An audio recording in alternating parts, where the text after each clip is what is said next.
Would you like an opinion on a financial matter you're dealing with? Whether it's about retirement, investments, taxes, or 401ks, Scott Hansen and Pat McClain would like to help you by answering your call. To join Allworth's Money Matters, call now at 833-99-WORTH. That's 833-99-WORTH. Welcome to Allworth's Money Matters. I'm Scott Hansen. I'm Pat McClain. Yeah, this is a financial program. We talk about financial matters. We're both financial advisors, had been doing this a long time, and like to talk about doing some things that'll help you with your finances. Love taking your calls, answering questions you might have regarding a variety of different planning moves. Because it's interesting, and I know you've gotten this a lot too, Pat. People say, Pat, hey, thanks so much. Like longtime clients, I couldn't have done this without you. No, first of all, you did the hard work. The hard work is saving the money. We just organize it in the most efficient way we possibly can. But that's also really important. Correct. Right? I mean, it's two things that need to happen. One is the discipline to save, delayed gratification, and saying, I'm going to forgo this particular purchase or that particular purchase. And the second is having the right kind of plan. So it's interesting. Over the New Year's, we spent the New Year's in Newport Beach. Wow. California, Los Angeles area. Swanky. Did you know you can rent ravaged places in Newport Beach? I know. But my point is, did you go to the Gucci store? Is that kind of a place that has like the Gucci stores? Versace? Oh, yeah. All that. I mean, I didn't go shopping. But they have all that. Oh. And the cars down there, like Rolls-Royce SUVs, Bentley SUVs, Maserati SUVs. There are so many nice cars down there. What are they piling in the back of these SUVs that they need that much space in the car? I just want to know. And if you spend $500,000 on a Rolls-Royce SUV, are you really going to take it up to Mammoth and throw the skis on top? Where are you going in this? I'm just curious because this morning actually had a bunch of material. I replaced all the fluorescent lights in my garage with LEDs. It looks like an operating room now, by the way. My wife. You did it yourself? Yeah, I did it myself. And I'm going to the office, so I'm like, I'll just throw all the stuff in the back of the SUV. You made sure no light fell on your Maserati or your Ferrari while you're doing that, right? Oh, yeah. So my point, I have an old SUV, but I pile the stuff. If I had a Rolls-Royce SUV, I probably wouldn't have. But it's so like in the G-Wagon, those like Mercedes G-Wagon things, yeah. and they're all they're all like the most expensive. All of them are like, it's so interesting down there. And I was looking at some guy driving by, and he was not very old. And what I mean is, like, sometimes you see guys that are 75 or whatever, and like, all right. And I thought, I wonder if this guy can really afford this car. Or is he a crypto bro? Okay, crypto bro. But my point is, if you've got plenty of assets and you want to blow $500,000 on a Rolls-Royce SUV, all the more power to you, right? And most people aren't looking at $500,000, but $150,000 car, $100,000 car, $50,000, like it's all kind of relative. But good for you. But if you can't, and I was kind of looking, as I'm looking around, like, how many of these people can really afford these cars? How many are big hat, no cattle? Well, Newport Beach, it is so showy down there. It's right next to Hollywood, is it not? Or No. It's in Orange County, South Orange County, north of Laguna Beach. Okay. It's anything south of the Grapevine is all Disneyland to me. It's got to be one of the showy. It's probably. My guess is Beverly Hills, Rodeo Drive is all the kind of the same kind of thing. But I've never been to a Gucci store or a Versace, and if I live a good life, I never will. I'm sure there's probably some listeners that have good Gucci. For them. Yeah, whatever. What I don't know what my point was on this. I think it really came. All of our views on money, and money is a strange thing. Like, it gives us options, and there's some people that wealthy people are just greedy or whatever. But like, there's something to be said about having some financial resources and some security so that you can be the best version of yourself. Gives you that flexibility, that option. It's pretty hard to have peace in your life when you're worried about how you're going to make your rent payment. That is, yes. Or how you're going to pay for your grocery bills, or which I utility is going to be shut off this month because you have to choose between the water or the electricity. And so I think it's really important to find ways to get beyond that and have some financial security, and ideally get to a point in life where you've got enough financial security so that your work is an option and not an obligation. But then beyond that, there are lots of different viewpoints on what wealth is, what money is, what's the purpose of it. So Scott, you bring back memories. My wife and I are actually celebrating our 38th anniversary this week. And we bought tires for our first anniversary, and we bought the wedding pictures. We paid for the wedding pictures on our second anniversary, right? And you're thinking, Right. It was like that. That was the way it was, right? That was the way it was. It was like, it wasn't either good or bad. It's just what it was. And you had to be as responsible with the money as you possibly could. And the wedding pictures were a luxury and the tires were a need. Anyway. But when you get past that, there are those that want the Rolls-Royce SUV, apparently. And if you listen to the show long enough, I don't think anyone's called us with a Rolls-Royce SUV. No. But I wouldn't mind driving it one once just to see what it feels like. Really? I don't know. I'd be embarrassed to be seen in it. Why don't you go down to Newport Beach and pretend you're going to buy one? All right, so full transparency. In the year 2000, maybe it was 99. Oh, I know where you're going with this. I remember this. Maybe it was 90. It was right around that. I bought a Porsche convertible, Porsche Carrera convertible. Used? Bought it used. Like a dream car? Is it like your dream car? People have dream cars. I don't know. I don't really have it. No, I have no sports car now. Okay. It's my one foray into sports car. Oh, I had a second one for a while. That was a mistake. They were both mistakes for me personally. But I remember having the car. It was convertible. It was a beautiful car.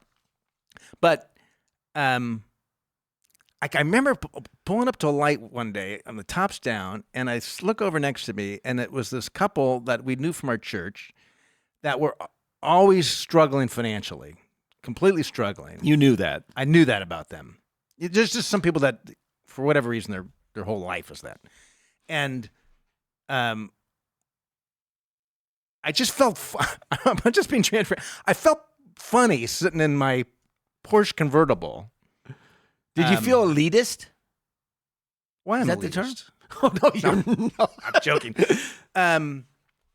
Well, it felt like I was trying to show something when that wasn't my objective. I had the car less than a year. My wife hated it. She's like, "I'm only going to ride it if you can promise I've not seen it." I drove in it twice. I hated it as well, but I never said anything. I felt like I was driving around in those little scooters you drive at the racetrack, so go-karts. So you got rid of it. Well, the final straw was we drove up to Lake Tahoe. We went to a marriage conference in Tahoe, and I talked her into taking the Porsche. Uh-huh. And we're speeding up the Highway 80 to go to Tahoe. Uh-huh. And nearing the summit, I'm like, wow, this really rough road here, which happens because of the winter chains and the trucks and all that. And my wife says, "Your tire," and points, and my tire, you can picture the big wheel on the back of a Porsche, right? Really wide, low profile kind of tire. The tire had, I guess, become flat. That I didn't realize. That's why it was. There's that. The tire had broken off the sidewall and had come across the car and was literally passing us on the freeway. I've never heard this story. If I did, I don't remember. No, literally passing us. Your tire. Oh, holy crap.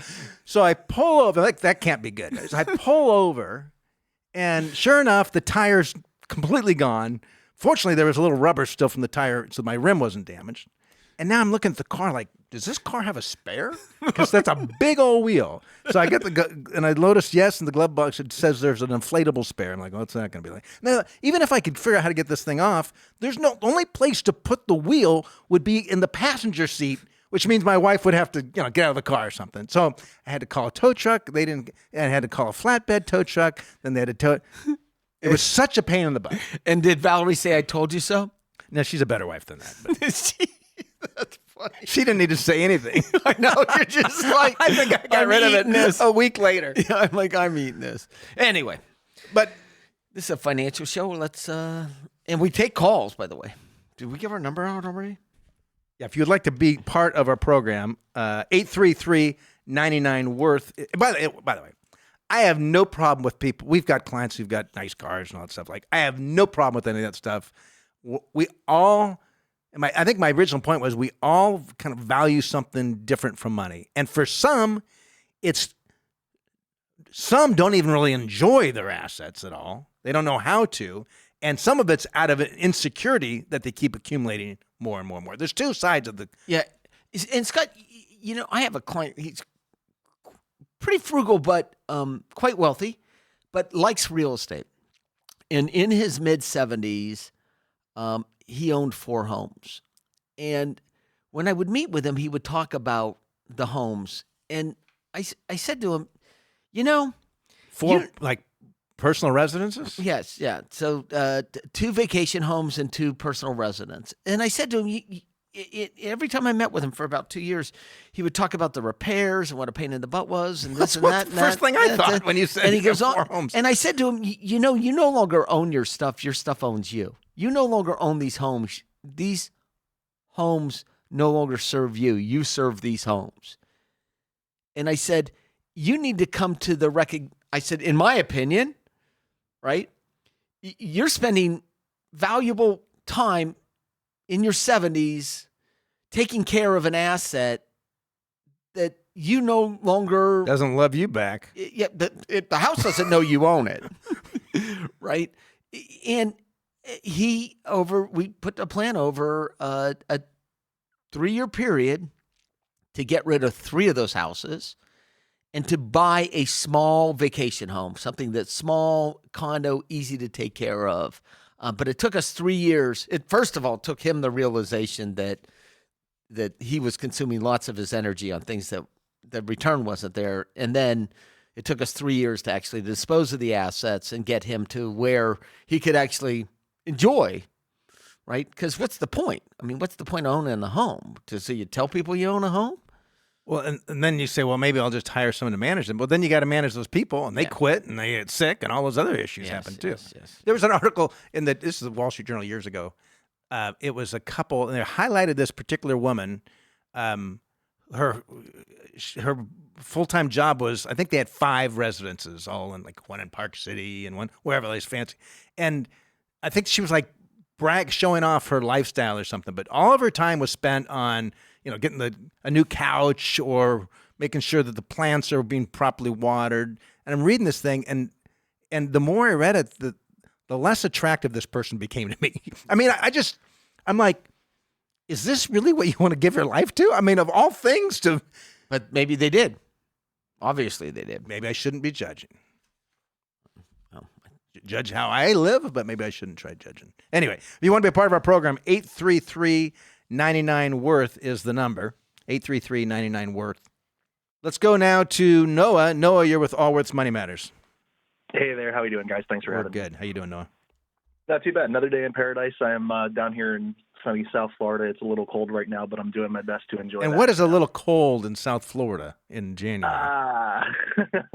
Well, right now it's in the 50s and 60s, but next week we're going to see some 20s and 30s. So wow, I'm it is excited cold for that. I don't know about my fellow Floridians here, but I'm looking forward. Well, at to least the iguanas won't be crawling all over the place when it's cold.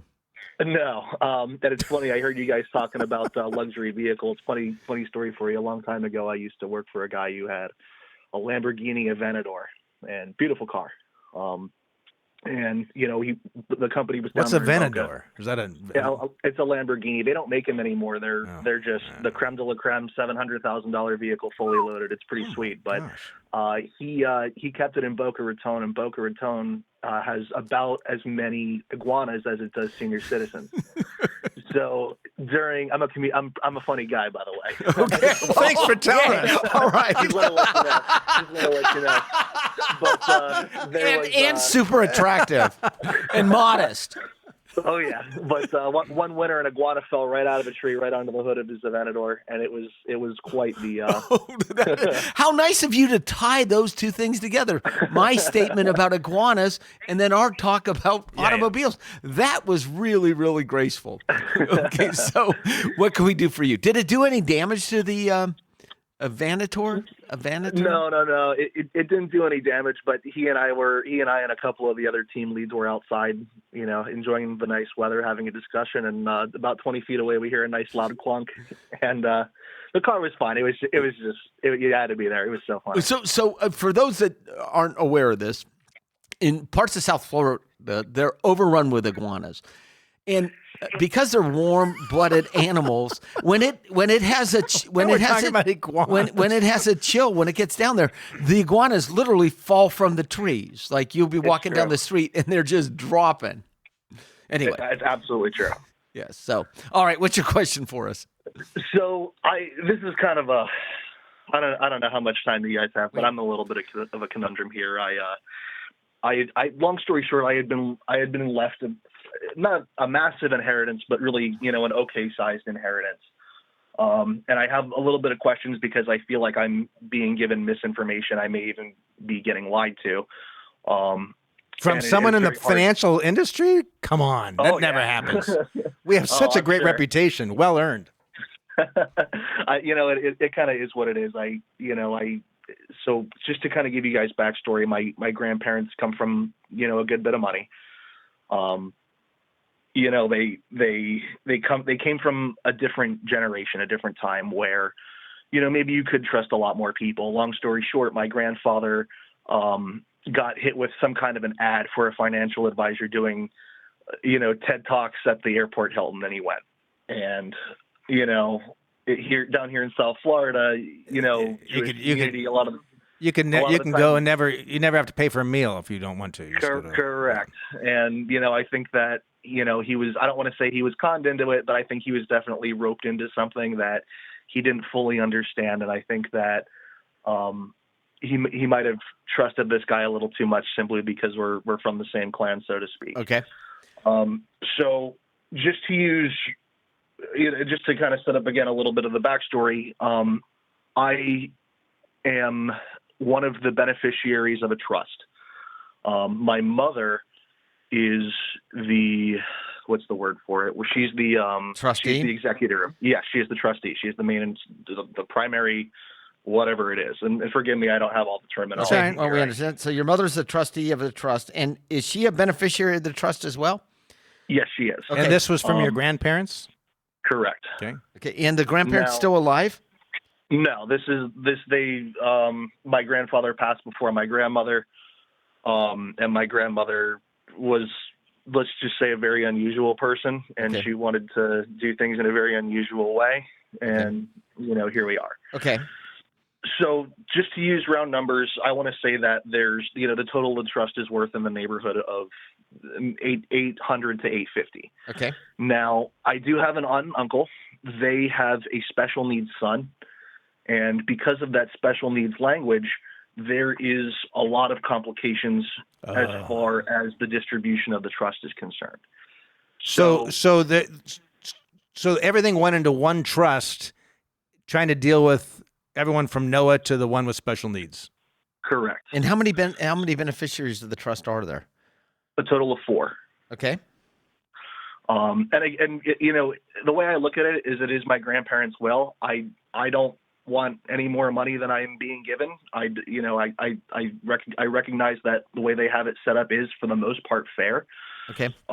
Now where I'm starting to get into some complications is, for starters, my aunt and uncle are suing the trust because they do not feel that because of it was written in a special needs language, they will actually not be really receiving, truthfully, very much or any of this money the way it is set up right now. So the way I'm told a special needs trust works in this instance is where they would have to submit receipts to my mother, and she would have to then approve a monthly budget for them to basically receive money the way that an annuity would be distributed. They don't like that. They're suing the trust. That kind of is what it is. Win or lose, it doesn't help because it all just hurts the trust. There's nothing I can do about that. That's that right. Kind of That's is right. what it is. That's right. Now, when I speak to the financial advisor who my grandfather hired in 1980, whenever, he, I feel like, is utilizing a combination of manipulation and scare tactics to accomplish a couple of things, I think. And this is really what I'm trying to find out. Okay. So the majority of this money, about $450,000 of it, to use round numbers, is tied up in a Lincoln Financial account. There's also a Mass Mutual, there's an MFS, there's an Ocean View, and actually a Mass Mutual Odyssey. Are all of these annuities? Let me see. A couple of them are. I think two of them are. The two smaller ones, I believe, are annuities. Okay. They set it up so that way so that they couldn't touch the bulk of the money. They could only touch the smaller accounts as annuities. Okay, well that's garbage. But okay, keep going. Trust me. That is just complete crap. I know. Because So, and the reason is the investments have nothing to do with the liquidity of the trust. That's right. It's all about the trust document. They have nothing to do with the liquidity of the trust. Okay, so keep going. So yeah. Oh, there's more. So I'm trying to think where to pick up from next. You know what you need to do. Talk to me. You need to go and actually hire a professional trustee and get your mom removed from this. Ask her to. I don't disagree. Part of the problem is that I feel like there's some liquid cash involved that I'm not necessarily prepared right this second to put up. And also, I don't really know where to begin. No. The trust pays for the trustee. So even part of that, like I'd rather I know it sounds odd. My mother was a contract negotiator for United Health. She's very I think, qualified. Yeah, she's very qualified in my opinion to actually be the. Now, why is the problem with the mom being the trustee, Pat? Well, because of the suit from the lawsuit from the aunt and uncle. It is a lot of work. And this is a lawsuit on a relatively small trust. Yeah. Attorney's fees they get pretty large. So I will admit we do have an attorney. I like our attorney. He's okay. Okay. But I also have nothing to compare it to. So for the moment, I'm content with my legal services. I'm really, I don't know that a hired trustee is necessarily the move for me. What I'm trying to really figure out is that. Yeah, how can we help you? I'm curious now. I get it. So where I'm trying to get is that most of this money is tied up in a Lincoln Financial account. Now, my financial advisor is trying to tell me that if I were to liquidate, remove, transfer, do anything outside of Lincoln Financial, I would be taxed heavily. The account is set up so that I can't withdraw anything until I'm 59 penalty free. It's an annuity. And it's an annuity. Correct. So between the penalties and the taxes, it's not worth it for me to cash. But when you say you, right? Isn't it in the trust? Isn't it in the trust? Yes, but I'm a beneficiary, so I'm entitled to, should I choose to distribute it. You can't because it's tied to someone's life. Who's the annuitant on? Yeah, who's the annuitant? As far as I don't think that's even set up yet. Oh, it has to be. You can't open an annuity without an annuitant. Well, an annuity has an owner, an annuitant, and a beneficiary. So I'm looking at basically a printout of my investment portfolio right now, and to the far left it says that everything is in my grandmother's name. And I have account names. Okay, well this goes back to my original. You need to hire a third-party trustee. And the reason is, look, your mother is acting as a fiduciary on this trust to the benefit of the beneficiaries, including your aunt and uncle and the special needs child and yourself. And regardless of what your mother did for a living, she is not acting like the 59.5. That had to do with First of all, if someone passed away, it's regardless of the age. There's no 10% penalty. So your mother, and it only applies to the annuitant, not to the beneficiary. understand? Your mother actually may have some exposure to a lawsuit. Okay, yeah, that's a fair point. No. I'm telling you flat out. Who put the money in the annuity? So these were all investments that my grandparents did with their financial advisor. Well, that's actually if they were. You don't have enough visibility into this, and your mother doesn't understand it well enough, and you don't have a qualified financial advisor giving you that information. Well, so that I agree with. I think the guy who I'm dealing with is an absolute clown. There's no question. There is no question. Just based on what you've said. The little you've shared with. But here's what. How do you have a copy of this annuity with Lincoln? A statement of that? I have a copy of basically like the broadest possible overview of the investment portfolio. Here, if you came into my office, if your mother came into my office, your mother, not you, you're the beneficiary. I'm worried about your mother. And she came into my office and she said, okay, I've got this, and this is what my investment advisor is doing. And by the way, I think I'm being sued by my sister and her husband, or my brother and his wife, or my brother and his husband, whoever the heck. And I would say, look, you have exposure here. You have a fiduciary obligation to make sure that these monies are being managed appropriately. And from what you've told me so far, Noah, you're not even close. And by the way, it removes your mother's responsibility to act as a fiduciary if she hires a fiduciary to manage it, which means, which actually gives her more protection. She could be the trustee and still remain as trustee and have a fiduciary manager. And then the brother-in-law or sister-in-law come and sue, and she says, look, sue all you want. Show me what I'm doing wrong. Here's a professional fiduciary that is actually abiding by the rules of the trust. And the trustee, the fiduciary, right? So you've got a trustee. She's going to hire a third-party trustee, and she's going to hire a fiduciary. I'd hire them both. I'd remove myself as far from this trust as I possibly could if I were your mom. Okay. There's nothing to win. Nothing. She's got nothing in. She's not. Her benefit isn't. There's no good day for her in court. That's just not. There's no good day. There's no good day for her to actually even. If you play her a copy of this podcast and say, hey, I called these two jokers out in California. I can call her in right now if you want to chat. Oh, I don't want to. No. I'm sure she's a lovely lady. Yeah, your mom is very, very nice. But you got to start at ground zero. You got to start at ground zero. You are a funny guy. You were right.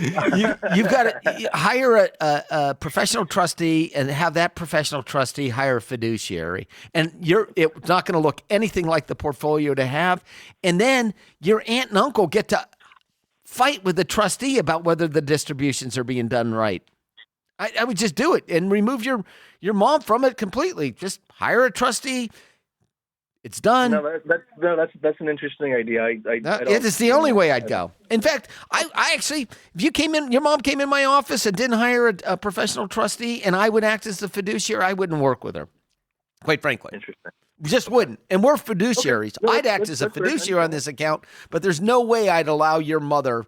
I would act as a fiduciary if your mother was the trustee.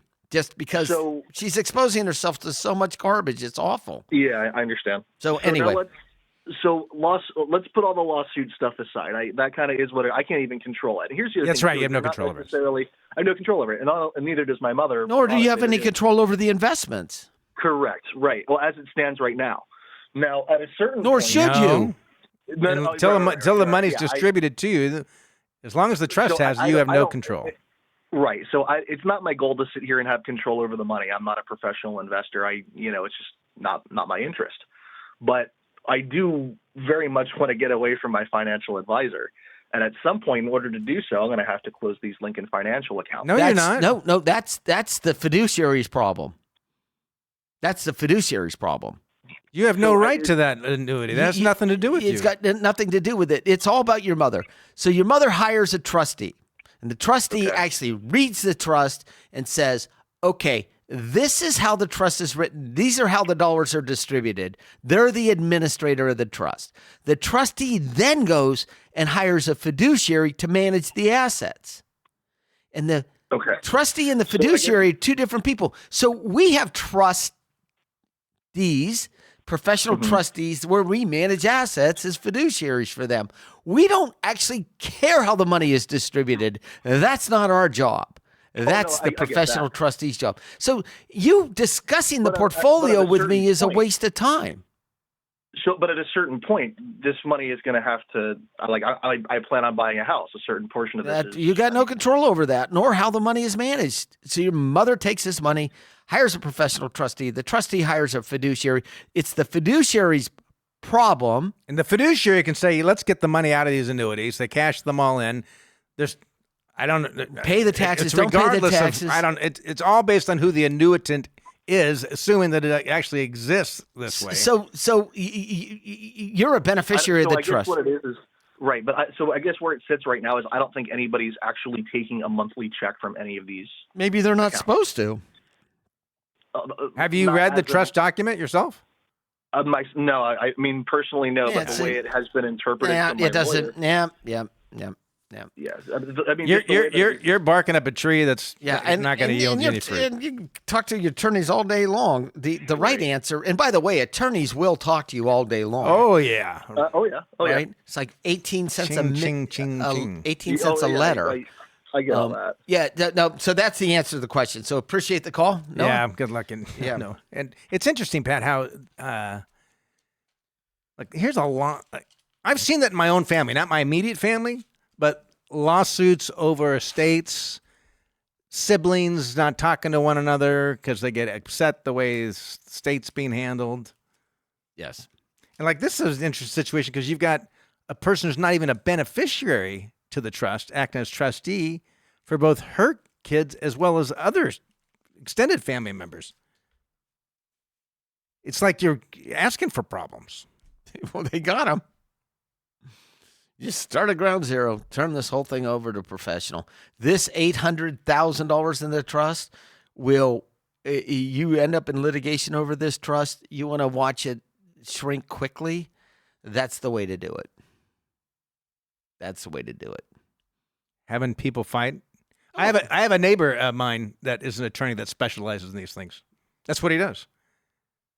When it's family members fighting, that's when he steps in. He's a really nice guy. He's probably a pretty good mediator of sorts. That's the challenge that he enjoys. It doesn't sound like fun to me. No, it's like right up next to being a divorce attorney. That sounds like a nightmare as well, doesn't it? But frankly, or any sort of litigator. Yeah, good point. Wouldn't be my cup of tea. Good point. I don't really enjoy sparring with people all day long. I do for a little bit. A little. I wouldn't want to do it every day. Again, to join the show, 833-99-WORTH. By the way, in the middle of the session, Scott, we should point out, if you like this podcast, while you're listening to it, you can actually review us while you were listening.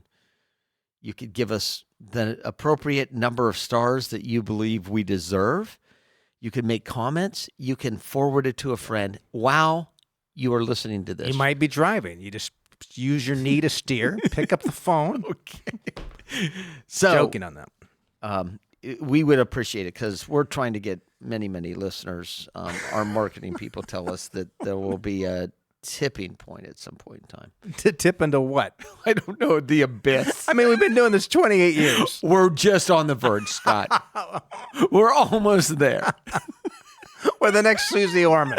We're so close. I can see it. It's in the horizon. I saw an article in Susie Orman that she doesn't dine out.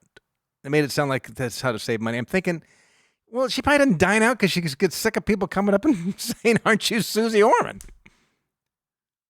She's still around. Yeah, I understand. I was just thinking, who are you? What, Prince Diane? I don't know. One of the royal family? No, it's for money. She thought eating out was a waste of money. Of course it is. It's a use of money. That's right. It's a use of money. It's not a waste of money. It's a use of money. It's a use of money. I frankly enjoy eating out quite often. Actually, I like eating out at mid-range restaurants. Like in Sacramento, there's this... You mean like Chili's? When the kids were younger, we ate at Chili's a lot. Don't be too harsh on the Chili's. But like the Chicago Fire, the pizza place, but the steakhouses, nah, not enjoying. All right. Not if you want, we could spend more time. No, let's go. Let's go to the calls here. Let's talk with Chris. Chris, you're with Allworth Money Matters. Hi, good afternoon. Hi. Hi, so my dilemma or question is a few years ago, I rolled my 401k into my current employer's 401k. At the time, I was fully vested. It was about $150,000. How old are you? I am 57. Okay. Now my current company is telling me that I cannot touch my 401k. My wife and I wanted to invest in real estate, and they're telling me that I can't do anything with it. I thought if I were to roll over a certain portion, I would be able to access it in some form or fashion. So you rolled from an old transfer. It was a employer- transfer. You transferred some money from an old 401k to this Into a current new- plan. Now your current 401k administrator says, sorry, we don't have any provision for an in-service distribution. until You you're need to- 59 and a half. You need to wait till you're 59 and a half where you retire. Exactly. What's the account value? It's probably right now it's about 165. So full account value over the new employer and the old employer to combine. It's Oh, yeah, 165. it's 165. How much money do you want to take out? Well, I was hoping to fully the initial vested amount, which was the 150. Yeah. Was it this show or last show that I talked about The using IRA, IRAs? yeah, that was last show. Where you want these IRAs because they have a broader investment. More And flexibility. Yes. Yeah, there's not a lot you can do unless you quit. If you quit, you can take the money, but I don't think you want to quit over that. No, I was just hoping that there was something. What real estate were you hoping to buy with this? That's the bigger question. And Well, why were you using the money in the 401k? We wanted to put in like just a single family rental. Why? Why? Because that was the direction that my wife and I wanted to do several rental homes. Have you owned rentals in the past? We have. Do you have other assets that you Well, can the use? challenge. So unless you plan on buying a rental with that for $150,000 or whatever, it's very difficult to have. You can't have debt encumbered on property if you're using, unless you pull the money out and pay taxes and penalties, which would highly discourage you, dude. But if you wanted to use an IRA dollars to own real property, you can't have a loan on that property. So you couldn't use this as a down payment and have a traditional mortgage. Is that what you were thinking? Oh, I see what you're saying. So that couldn't be rolled over in a self-directed IRA. Yes. No, it certainly can. Certainly can. And you can buy a piece Real of property. property. You could buy a $160,000 piece of property. But you can't buy a $500,000 piece of property or $400,000 and have a loan. It's against the IRA. It's against rules for IRAs, whether it's self-directed or not. Okay, well then That's why it's interesting because Jason, you can you read some where It's Chris. I'm sorry, Chris. You read about these self-directed IRA. You can do this and that, but the reality is, when push comes to shove, I think it's the worst way to own real estate. And by the way, I could give you another reasons why I would not do it. One is you lose a lot of the tax benefits of actually owning that property. And it's really problematic once you hit age 59. I mean, age 72 or 3 or whatever. Required minimum distributions. And it's really problematic if you actually have to do repairs to the house, and putting money from outside of an IRA into that property itself becomes problematic because it's like making more contributions into your IRA.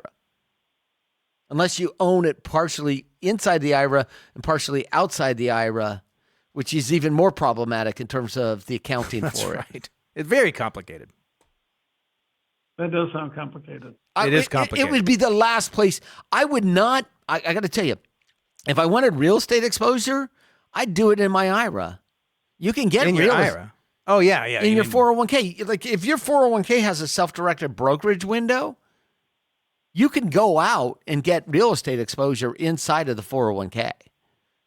while leaving it in the 401k. Using a real estate investment trust. Using a traded real estate investment trust. And in fact, if you thought it was going to be in properties, there are real estate investment trusts that actually specialize in residential rentals. In residential rentals, not multifamily rentals, residential rentals, where they buy 1,000 homes and they manage it just like they would an apartment complex. So if you want that exposure, there's a way you could get the exposure inside of your 401k without doing what you want to do. Now, I'm not saying whether I agree with that sort of idea that you should be putting that much exposure, but if you wanted it, that's how you'd go about getting it. Okay. Does that make sense? Gentlemen. I do greatly appreciate it. Okay. Right, thanks for the call. Attention, Pat. I read an article in the last week or two on that. So institutional ownership of individual homes has exploded since the Great Recession, right? Yes. So a lot of companies are out there doing it. That's what they specialize in, owning rental homes. Not, to your point, not apartment complexes, but single-family dwellings. But I read this article that they're running out of opportunities. Now they're building their own entire neighborhoods. I read the same article. Actually, I skimmed the article. Well, they used to buy them from builders. So they'd go to a Lennar or a KB Homes or whatever, you name it, and they'd buy inventory. They'd say, okay, we'll buy these 50 homes, especially if the homes aren't moving, which there are periods of times where there'll be little gaps in the market where the homes aren't moving. The institutions would just go in and they're like, we'll take 50 of these things, and then they'd rent them out. And they get favorable deals because the home builder's like, hey, I'd rather sell something for what we know than bet on the come. Yeah, and they get favorable financing because it's institutional financing versus a regular homeowner. But then they realize, we could cut the home builders out of this completely, and we're just going to build developments where we are the owners. So we're the builder and the owner of the particular. I was thinking, like, longer term for that neighborhood. What happens? I mean, if I was buying a new home today and I realized that you had renters on either side, if both sides of the house had renters, and a new, not to sound, well, it does sound terrible. I shouldn't even there's say some not renters to say, that take good care of their property, and there's some that don't. That don't, right? And there's some will have quasi pride of ownership, and some don't really care because it's a rental. Like I worked with Fried Fred when I was in high school, and he was a cook at a restaurant. Fried Fred, his name was Fred. I don't really. Was it fried because he was a fry cook, or because he took too many drugs? Oh, the Both. latter. Oh. Fried Fred was a renter, and he explained to me how they'd move every 12 months after they destroyed the house and ruined their own credit. But there were 4 of them, so they'd cycle through. And I thought, my gosh, Pat, remember this forever. Never rent a house to Fried Fred if you own a home, a rental home at some point in the future. Anyway, I don't know how we got on that. But to real estate investment trust, your point, you can get real estate exposure. One of the reasons investors don't like that sometimes is because they can see the value of it on any particular basis. You mean on any particular day? It marks the market? As opposed to, well, I don't know. I know Zillow says this, but who can trust those numbers anyway? So it doesn't really matter because they just view them differently. That's right. All behavioral finance issue. It's not a... That's right. People like rentals because they say, well, they only go up in value. Because they're not going to sell them until they're up in value. Right? Unless they get repoed because they had too much debt. Yeah, they don't always go up in value. Just because it doesn't price on a daily basis doesn't mean it doesn't go down in value. Yeah. Hey, real quick, before we move on here, we are hosting, if you'd like to be part of our program, we are hosting a special call-in session. So we'll be in the studio on Martin Luther King Day that afternoon between 3 and 5 Pacific time, taking calls. And if you want to join us, mark it on your calendar for 1 or 2. Better send us an email, questions@moneymatters.com, questions@moneymatters.com, or you can call 833-99-WORTH, and we'll schedule a time during that block. So it'll be fun. We look forward to your calls. Now we want to turn to talk with one of our partners, Brian Murphy, in our Tucson office. And Brian, thanks for taking a little bit of time to chat with us. Thank you, Scott. Thank you, Pat. Good to hear your voices. Reconnect. Thank you. Thank you. And Brian, before we start, I've got to thank you. I am friends or something with you on LinkedIn, and the articles that you actually post on LinkedIn, I read almost every single one of them. And there is no other person on LinkedIn where if there's an article posted, most of them I just blow right past. But when you post an article, I'm thinking. All right. So this is Brian Murphy Thank you, with Pat. Allworth Financial in Tucson, Arizona. My guess, Pat, there's going to be some listeners like, well, if Pat really likes reading the articles, maybe I should read the articles. That's right. That's And right. you talk a lot about behavioral finance issues. I do, and my belief on the articles that I put up on LinkedIn is primarily, you only get to keep what you truly give away, right? So if I'm not really interested in that article and I haven't read it and I don't think it's great, it doesn't go up there. Well, that's good. And they're pretty much all related to either retirement income planning or behavioral finance. Those are my two areas that I really focus on. And you've been an advisor for how many years? 38 years. Wow. And where'd you get your start? Merrill Lynch, 1985. And how long did you stay in the brokerage world before you became an independent fiduciary? 13 years. By the time 1998 rolled around, I was done with the model, the big brokerage model. It was, it's just not one that I believe necessarily has the client's best interest at heart. And not saying there aren't great people at any big firm, Merrill Lynch included. There are, but there's also a lot of bad things I think that go on at those places. And that's my topic for today. If you guys are ready for me, Yes. A client story, and I have a couple, but let's just say the most recent story. Client comes in, they've had a multi-decade relationship with Morgan Stanley. They're a little bit concerned about returns. They're not quite getting what they, had hoped for. They haven't had any significant planning work done. And so they're thinking about, retiring. They don't have income plans. They're thinking about doing some more estate planning. It's a second marriage for both parties. They haven't really done that. So basically, the Morgan Stanley advisor is just a broker in, many ways, the traditional sense. Yep. And so we always request that clients bring their Morgan Stanley statements or whatever their brokerage firm is. And it could be any of the majors because we've experienced it with all of them. And they come in and, we get multiple statements and we start scratching our head a little bit. Well, how come they have two IRAs?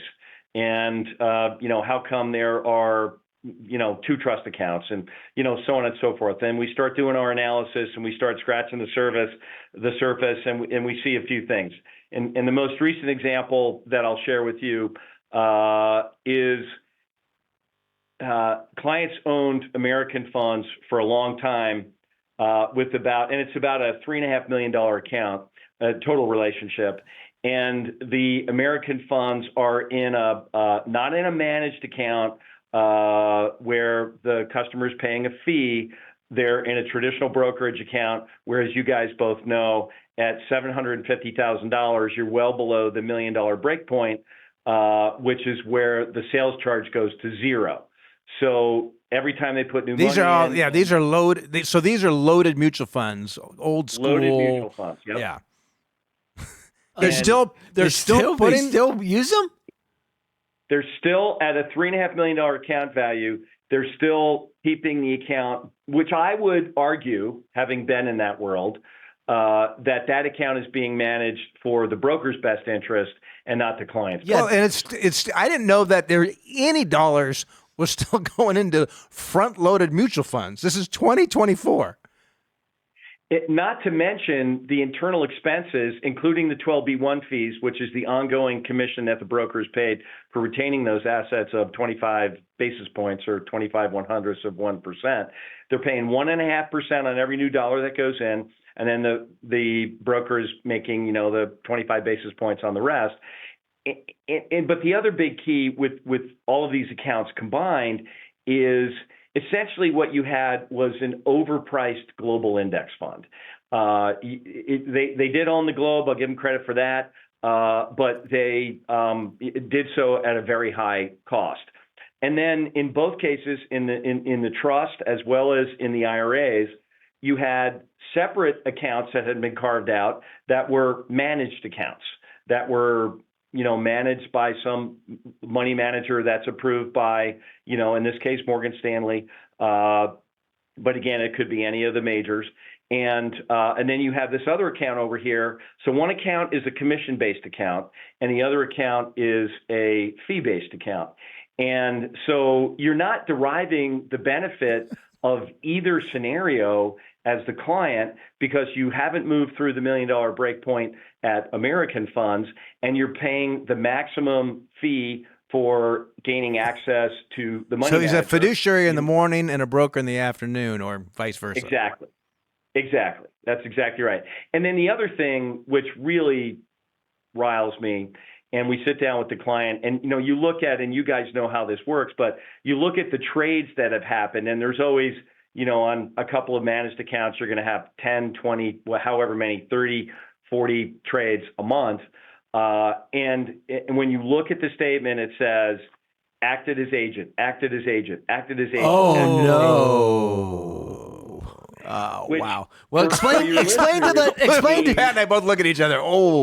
explain to the listeners what that means, please.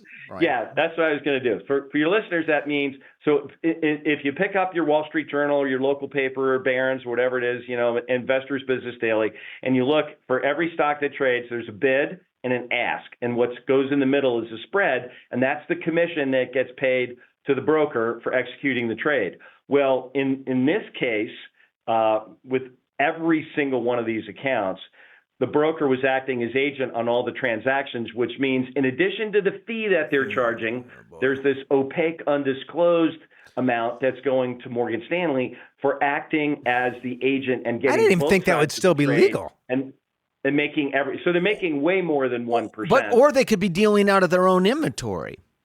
Right. Which, as we all know, God forbid it's, there's bonds in there, it's even worse. So Brian, what's interesting to me sorry, Pat, but like what you stated early on this call, that it's the structure of these firms, right? There's some good advisors there, but they are riddled with so many conflicts. Well, that's why that industry is shrinking, and most of and a large and the portion independent industry is growing. Is growing the RIA. So exactly. So Brian, so let me get this right. So they hire a third-party asset manager to direct allocations, but so they've hired a fiduciary as a third-party manager. I'm trying to get this right, and then they're trading as their broker, Morgan Stanley. And Morgan Stanley's making money on every trade, even though the fiduciary is getting paid a fee. Is that correct? Correct. Where they could decide that they're just going to go to the lowest price broker in all markets and decide who's going to fulfill on that. But aren't they violating their fiduciary duty by actually placing all the trades with that single broker? Well, I think that's a question for your friends at the SEC, and I'm not qualified to answer that. I would think if I were qualified, my answer would be yes. That is because what happens is you want to actually, if you're a fiduciary, you want to go to best execution, especially if you're a third-party asset manager. I didn't even know this still. As we both know, there's probably some craftily worded document that they signed disclosure that said, on occasion, it's okay for Merrill Lynch, Morgan Stanley, UBS, whoever, to act as agent for your benefit. I got to tell you, I haven't taken on new clients in a number of years, so I have not. This is not uncommon, though. Right? Very common. What you witnessed with this new client is not uncommon.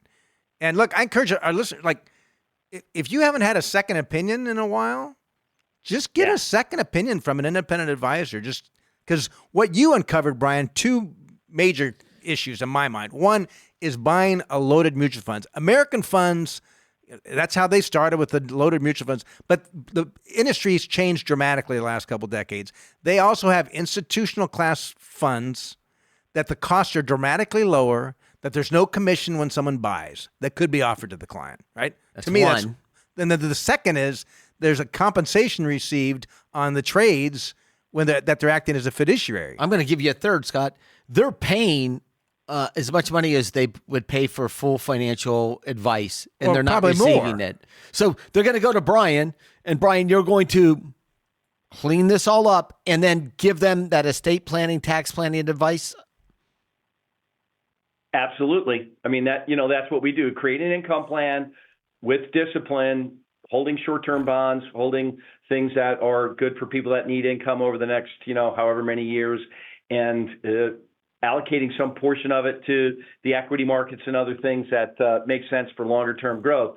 But taking the risk out of the portfolio, particularly on the eve of retirement, and also, the analysis that we did without even really sinking our teeth into it, we really felt comfortable that with our published fee schedule and the additional costs that they were paying, et cetera, that we were going to save them at least $50,000 a year, including our fee.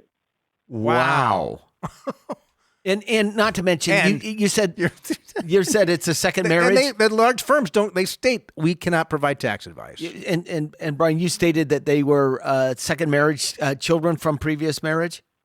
Correct. Which, by the way, if you've got any assets at all and you're in that position, you need some quality estate planning advice. That's just right. I mean, you looked at it and you're like, my guess is you said, have you addressed this issue? What was the answer? Well, of course, yes, that's really significant. And here we are on the eve of, the current tax laws expiring at the end of December 2025, when the line at your favorite estate planning attorney's office is going to be really long. Right.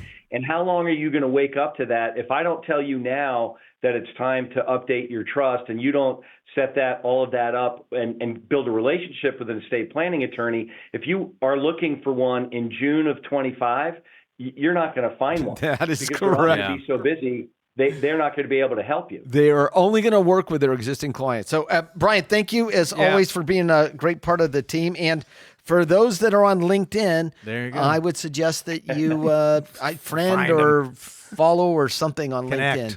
Connect. It's Connect. There you go. Connect on LinkedIn. All these different things have something to. Yeah, Brian. What's your middle? Is your middle initial in your LinkedIn profile? I don't think Brian Murphy Allworth. Brian Murphy Allworth. You'll find it. Brian Murphy Allworth. Thanks, Brian.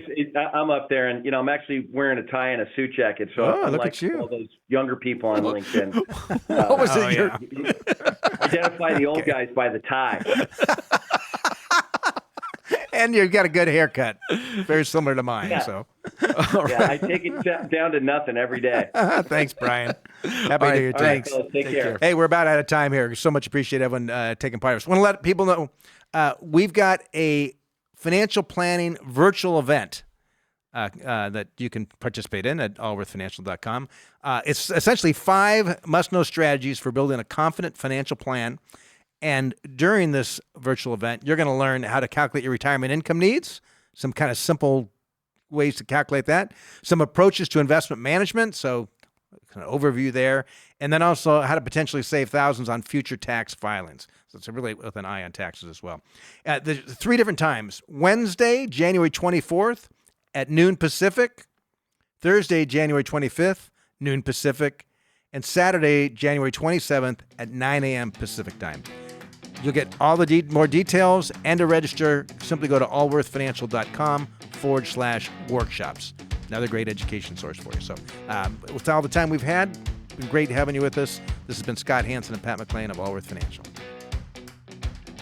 This program has been brought to you by Allworth Financial, a registered investment advisory firm. Any ideas presented during this program are not intended to provide specific financial advice. You should consult your own financial advisor, tax consultant, or estate planning attorney to conduct your own due diligence.